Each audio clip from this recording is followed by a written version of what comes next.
Hello दोस्तों, DPR classes में आप सभी का स्वागत है। आज हम भारतीय राज्य व्यवस्था इंडियन पॉलिटी के एक अत्यंत महत्वपूर्ण विषय न्यायिक समीक्षा जुडिशियल रिव्यू पर चर्चा करेंगे। यह न्यायपालिका की वह शक्ति है जिसके माध्यम से वह विधायिका के कानूनों और कार्यपालिका के आदेशों की संवैधानिकता की जांच करती है। आज के इस सत्र में हम समझेंगे कि कैसे यह सिद्धांत संविधान की सर्वोच्चता को बनाए रखता है और हमारे मौलिक अधिकारों की रक्षा के लिए एक कवच की तरह कार्य करता है।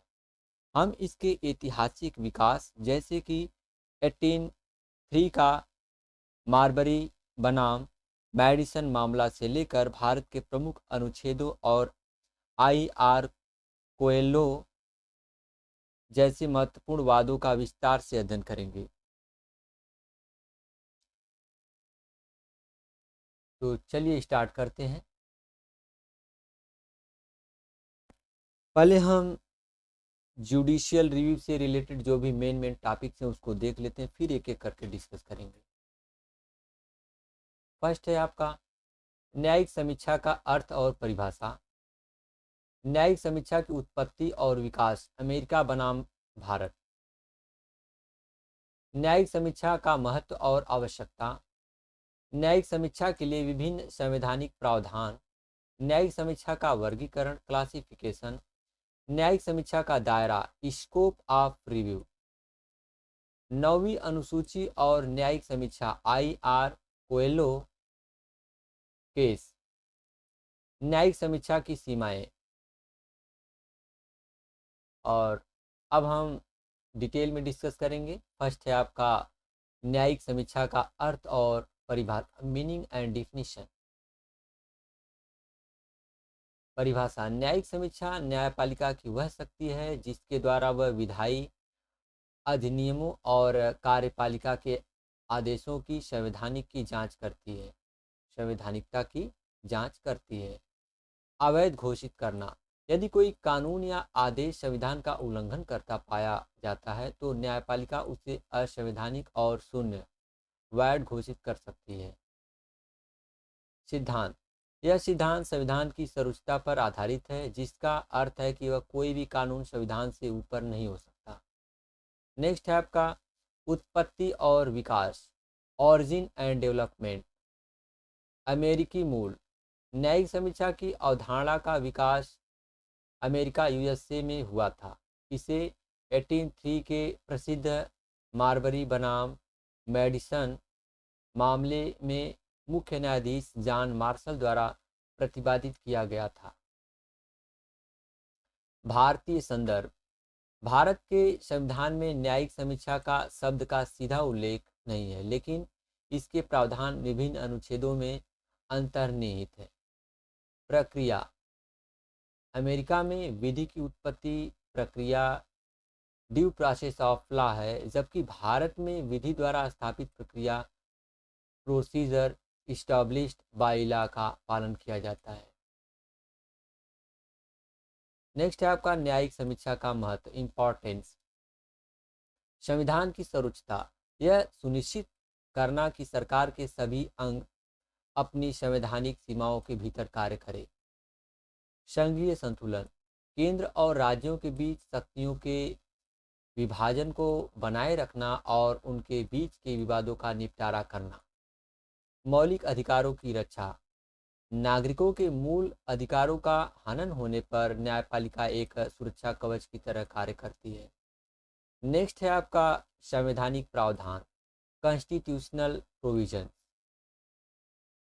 संविधान के निम्नलिखित अनुच्छेद प्रत्यक्ष या परोक्ष रूप से न्यायिक समीक्षा की शक्ति प्रदान करते हैं। आर्टिकल 13 घोषित करता है कि मौलिक अधिकारों से असंगत कोई भी कानून शून्य होगा। आर्टिकल 32 मौलिक अधिकारों के प्रवर्तन के लिए सीधे उच्चतम न्यायालय जाने का अधिकार देता है। आर्टिकल 131 टू 136 उच्चतम न्यायालय के मूल अपीली और विशेष अनुमति क्षेत्राधिकार को परिभाषित करते हैं। आर्टिकल 226 उच्च न्यायालयों को रिट जारी करने और न्यायिक समीक्षा करने की शक्ति प्रदान करता है। अनुच्छेद 245 और 246 संसद और राज्य विधानसभाओं की विधायी शक्तियों के विवरण से संबंधित है। नेक्स्ट है आपका न्यायिक समीक्षा का दायरा, स्कोप ऑफ रिव्यू। किसी भी कानून को केवल निम्नलिखित 3 आधारों पर चुनौती दी जा सकती है। फर्स्ट है आपका यदि वह मौलिक अधिकारों का उल्लंघन करता हो, यदि वह उस प्राधिकारी की क्षमता से बाहर हो जिसने इसे बनाया है, यदि वह संवैधानिक प्रावधानों के विरुद्ध हो। मूल संरचना, उच्चतम न्यायालय ने स्पष्ट किया है कि न्यायिक समीक्षा स्वयं संविधान की मूल संरचना बेसिक स्ट्रक्चर का हिस्सा है। नेक्स्ट है आपका 9वीं अनुसूची और न्यायिक समीक्षा। न्यायिक समीक्षा 9th schedule. IR Coelho case 2007। उच्चतम न्यायालय ने ऐतिहासिक निर्णय दिया कि 9वीं अनुसूची में शामिल कानून भी न्यायिक समीक्षा के दायरे से बाहर नहीं है। कट ऑफ तिथि, न्यायालय ने कहा कि 24 अप्रैल 1973 केशवानंद भारती फैसला के बाद 9वीं अनुसूची में डाले गए किसी भी कानून को चुनौती दी जा सकती है। अब हम जो मेन टॉपिक्स देखे हैं उससे रिलेटेड MCQs प्रैक्टिस के लिए देख लेते हैं।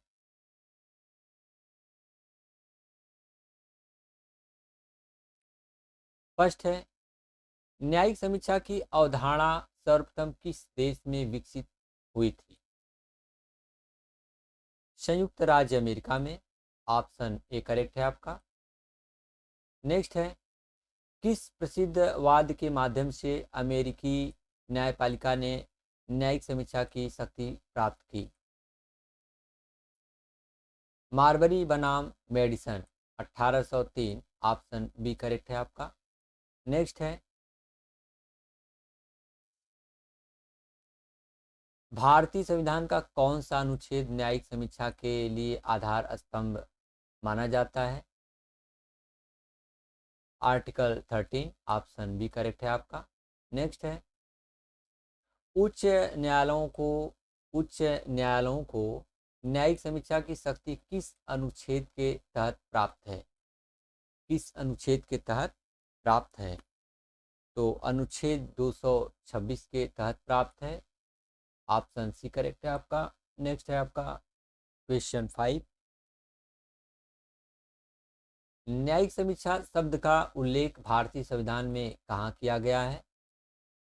संविधान में कहीं भी नहीं। ऑप्शन डी करेक्ट है आपका। नेक्स्ट है किस मामले में सर्वोच्च न्यायालय ने न्यायिक समीक्षा को संविधान की मूल संरचना का हिस्सा घोषित किया? केशवानंद भारती मामला 1973। ऑप्शन बी करेक्ट है। नेक्स्ट है आपका IR कोएल्हो केस 2007 का संबंध मुख्य रूप से किससे है? मुख्य रूप से किससे है? 9वीं अनुसूची की न्यायिक समीक्षा। ऑप्शन सी करेक्ट है। नेक्स्ट है आपका न्यायिक समीक्षा के वर्गीकरण के अनुसार प्रशासनिक कार्यों की समीक्षा का उल्लेख किसने किया है? न्यायमूर्ति Syed Shah Mohammad Qadri. Option B correct है। नेक्स्ट क्वेश्चन है किस कानून को अति क्षेत्रीय अल्ट्रा वायर्स होने के आधार पर शून्य घोषित करने का क्या अर्थ है? शून्य घोषित करने का क्या अर्थ है? वह बनाने वाले प्राधिकारी की शक्ति से बाहर है। ऑप्शन बी करेक्ट है। नेक्स्ट है आपका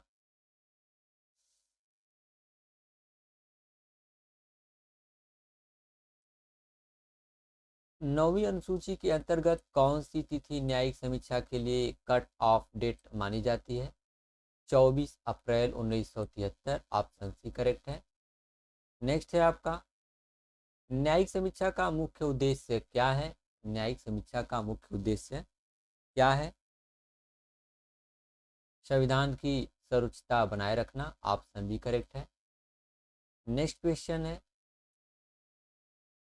भारत में विधि द्वारा स्थापित प्रक्रिया की अवधारणा किस देश के संविधान से ली गई है? किस देश के संविधान से ली गई है? जापान से ली गई है। ऑप्शन सी करेक्ट है। नेक्स्ट क्वेश्चन है, क्या संसद न्यायिक समीक्षा की शक्ति को संविधान संशोधन द्वारा पूरी तरह समाप्त कर सकती है? नहीं, वह क्योंकि वह मूल संरचना का हिस्सा है, क्योंकि वह मूल संरचना का हिस्सा है। ऑप्शन बी करेक्ट है। नेक्स्ट क्वेश्चन, उच्चतम न्यायालय की न्यायिक समीक्षा की शक्ति किस मामले में प्रतिबंधित की गई थी, जिसे बाद में बहाल किया गया? 42वां संशोधन, मिनर्वा मिल्स द्वारा रद्द। ऑप्शन बी करेक्ट है। नेक्स्ट एंड लास्ट क्वेश्चन, न्यायिक समीक्षा की शक्ति किसे प्राप्त है? न्यायिक समीक्षा की शक्ति किसे प्राप्त है? उच्चतम और उच्च न्यायालय दोनों को, उच्चतम और उच्च न्यायालय दोनों को। ऑप्शन सी करेक्ट है।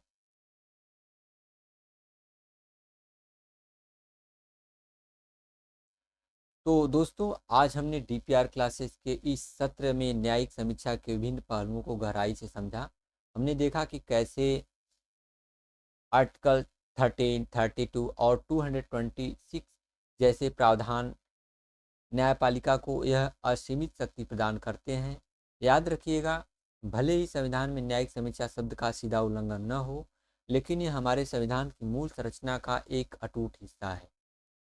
परीक्षा के दृष्टिकोण से 24 अप्रैल 1973 की कट ऑफ तिथि और 9वीं अनुसूची के प्रावधानों को विशेष रूप से याद रखें। आशा है कि यह क्लास आपके लिए उपयोगी रही होगी। निरंतर अभ्यास करते रहें और अगले विषय के लिए हमारे साथ जुड़े रहें। धन्यवाद।